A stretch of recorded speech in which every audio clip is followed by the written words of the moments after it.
Good morning, students. My name is Suhas Agarkar. Today, new grammar topic. Change the voice. आता आपल्याला काय शिकायचं आहे? चेंज द व्हॉइस शिकायचं आहे. तर चेंज द व्हॉइस मध्ये काय शिकायचं आहे बघा आता.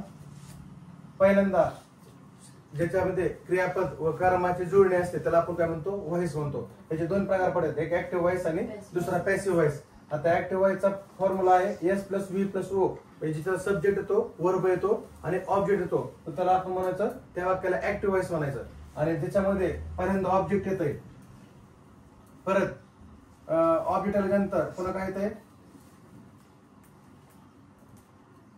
सब्जेक्ट, वर्ब आणि ऑब्जेक्ट. इथं काय येतंय? ऑब्जेक्ट, वर्ब आणि सब्जेक्ट असं येतंय. आता हे जे हे दिले तुम्हाला मी इथं, हे काय दिले? हे सिंपल प्रेझेंटचा फॉर्म्युला इथं दिलेला, O plus to be V three plus S. म्हणजे हे काय कुठला फॉर्म्युला आहे? Simple present tense, simple past tense आणि सिंपल फ्युचर टेन्स. हा फॉर्म्युला त्याचा आहे.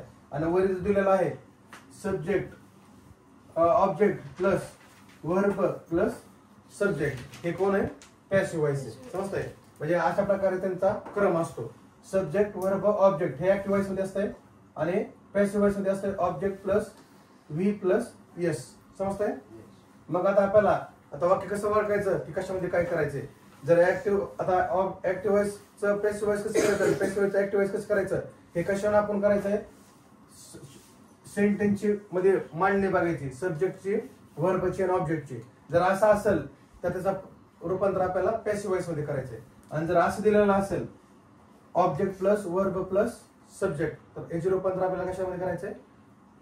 ऍक्टिव्ह व्हॉइस मध्ये. समजतंय? तर आपल्याला ह्याची अरेंजमेंट म्हणजे सब्जेक्ट, वर्ब आणि ऑब्जेक्ट ह्याची अरेंजमेंट कशावर आहे, तर ह्याच्यावर आपण ऍक्टिव्ह व्हॉइस आणि पॅसिव्ह व्हॉइस ओळखू शकतो. आता पहिल्या सेंटेन्स मध्ये आता पहिला आपण एक सेंटेन्स घेतलंय ऍक्टिव्ह व्हॉइस मध्ये, आय राईट अ लेटर. समजतंय? आय राईट अ लेटर हे वाक्य ऍक्टिव्ह व्हॉइस मध्ये. पण ज्यावेळेस आपल्याला आता बघा आलं सब्जेक्ट आलं आय, वर्ब आलं राईट, अ लेटर आलं ऑब्जेक्ट. समजतंय? परत दुसरं वाक्य घेतलं बघा, हे वाक्य आहे simple present tense. Lata sang a song. आता याचा काळ कोणता आहे? का सिंपल पास्ट टेन्स आहे?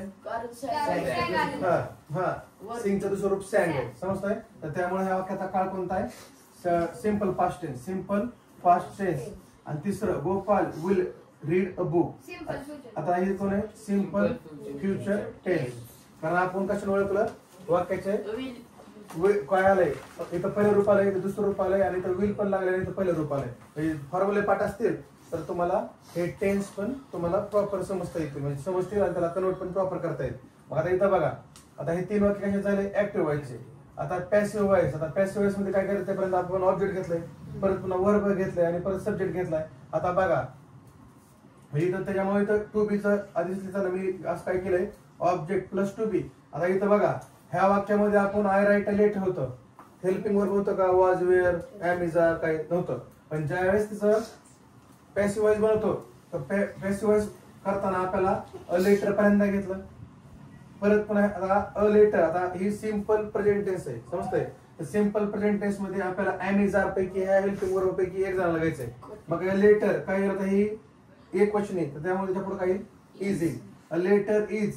आता राईटचा थर्ड फॉर्म काय? रिटर्न.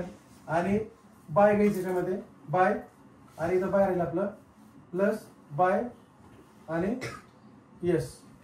म्हणजे इथं काय केलं बघा, a letter is written by आणि आयचं मी करायचं. इथं बघा इथं आय आलं तर तिचं आपल्याला मी करायचं. समजतंय? म्हणजे आयचं मी, हिचं हिम, शीचं हर आणि देचं देम. हे लक्षात ठेवायचं आपल्याला. आता बघा नाव आलं असेल तर नाव घ्यायचं आहे तसं. आता बघा दुसरं वाक्य, a song was sung by Lata. आता आपण सॉन्ग पर्यंत घेतलं. आता आपल्याला इथं वॉजच का घेतलं? कारण इथं सॅंग जे आहे हे दुसरं रूप आहे. समजतंय का? मग आपल्याला त्यामुळे पास्ट टेन्स मध्ये, वाक्य कशामध्ये? पास्ट टेन्स मध्ये, सिंपल पास्ट टेन्स मध्ये. पण मग आपल्याला वर्ब घेताना पास्ट टेन्स मधलं घ्यायचंय. मग आपण पास्ट टेन्स मधलं काय घेतलं? इथं वॉज घेतलंय. A song was sung by Lata. समजतंय? सिंगचा तिसरा फॉर्म काय? संग. आणि बाय घेतलं आणि लताला आहे तसं ठेवलं. समजतंय? परत बघा तिसरा वाक्य, Gopal will read a book. A book घेतलं सुरुवातीला. आता इथं हे बी ही एक लावायचं, इथं विल बी करावं लागतं आपल्याला. समजतंय? तर इथं काय करायचं? A book will be read. आता हे तिसरा फॉर्म रीडच आहे. समजतंय? A book will be read by Gopal, गोपालला गोपाल ठेवू. समजतंय?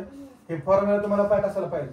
इथं काय करायचंय, ह्याच्यामध्ये O plus 2B plus V3 plus by plus S, हे काय सिंपल प्रेझेंट टेन्स आणि सिंपल पास्ट टेन्स.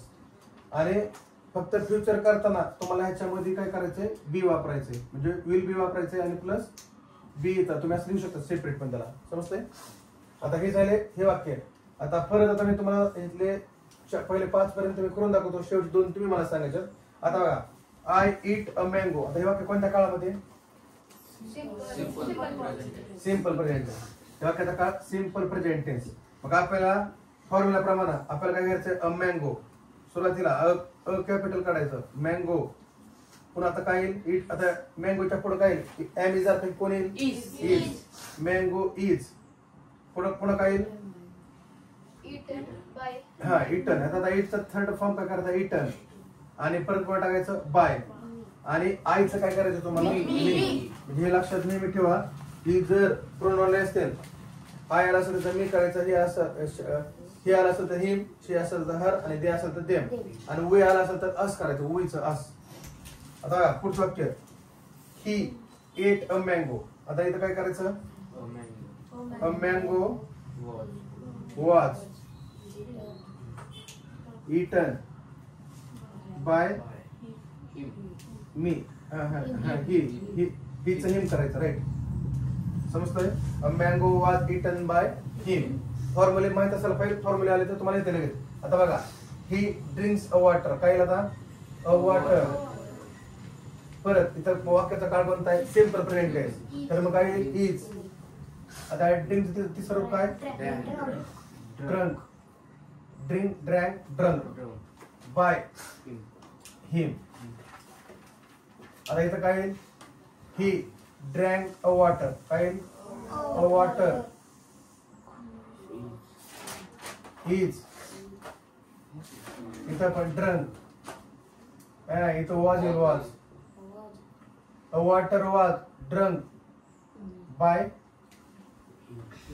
आणि हिम. समजतंय? आर. आणि पर काय, his great deeds are celebrated by the people. हाय द पीपल. आता पुढचं कोण सांगते, दे प्रेज्ड देअर प्रिन्सेस. कोण सांगल, okay. Dear princess, their princess was praised praised by them. By them, right. चला पुढचं कोण सांगते, they won a great victory. हा, A great victory was won won, हाय won by them. By them, right. समजतंय? तर अशा प्रकारे आज आपण काय बघितलं, 3 फॉर्म्युल्यानुसार आपण त्याचा ऍक्टिव्ह व्हायचा पॅसिव्ह व्हायस केलाय. समजतंय? म्हणजे 3 फॉर्म्युले कोणते, simple present tense, simple future tense आणि सिंपल पास्ट टेन्स. तर ह्या 3 आणि वाक्यानुसार आपल्याला हेल्पिंग वर्ब टू बीचं सहकारी क्रियापद बदलायचंय. समजतंय? जर प्रेझेंट टेन्स आला असेल तर एम इज आर घ्यायचंय. जर आता आपल्याला वाक्य दिलेत काही, तर त्या वाक्याचं म्हणजे ऍक्टिव्ह व्हायचे वाक्य त्याला पॅसिव्ह व्हायस मध्ये करायचंय. मग ते कोणत्या काळामध्ये आणि त्याचं आपण काय केलं तुम्ही मला सांगायचं. छोटं पहिलं वाक्य, I eat a mango. I eat a mango simple present tense मध्ये पहिल्यांदा ऑब्जेक्ट घेतलं I, mango. Helping verb is घेतलं, इटचं तिसरं रूप इटन घेतलं, फॉर्म्युल्यानुसार बाय घेतलं आणि आयचं मी केलं. हा, म्हणजे अ मँगो घ्यायचंय, आय मँगो नाही, a mango is eaten by मी असं वाक्य होते. समजतंय? दुसरं वाक्य साईड सांग, ही एट अ मँगो. पहले सेंटेंस का ऑब्जेक्ट लिए अ मैंगो, बाद में वाक्य सिंपल पास्ट टेंस में करके वाज लिए, एट का थर्ड फॉर्म लिया इटन, और बाय लिए फॉर्मूले के हिसाब से, और ही को हिम करें. राइट. समजतंय? तिसरं वाक्य, ही ड्रिंक्स अ वॉटर. कोण सांगतंय? हा सांग. अ वॉटर ही ऑब्जेक्ट घेतला, अ वॉटर, मग ही इज घेतला, कारण ही जी वाक्य आहे ती सिंपल प्रेझेंट टेन्स आहे, त्यामुळे सिंपल प्रेझेंट टेन्स असल्यामुळे इज घेतलं, ड्रिंक्सचं ड्रंक केलं, बाय घेतलं, आणि फॉर्म्युलावर बाय घेतला, आणि हिचं हिम केलं. राईट. आता ही ड्रँक अ वॉटर. पुढचा हा आवश्यक. Sir, वॉटर ऑब्जेक्ट तेव्हा वॉटर घेतलं तेव्हा सिम्पल पास्ट टेन्स आहे त्यामुळे वॉज घेतलं ड्रिंकचं थर्ड रूप ड्रंक केलं मग बाय घेतलं आणि हीच हिम केलं. राईट, समजतंय. तर अशा प्रकारे आपला हे टॉपिक आज संपला. आता नेक्स्ट टॉपिकला आपण कुठलं continue present tense, continue future tense आणि कंटिन्यू पास्ट टेन्स, आता ह्याचे फॉर्म्युले बघू आणि ह्याचं आपल्याला ऍक्टिव्हाइजचं पेसिव्हाइज करू.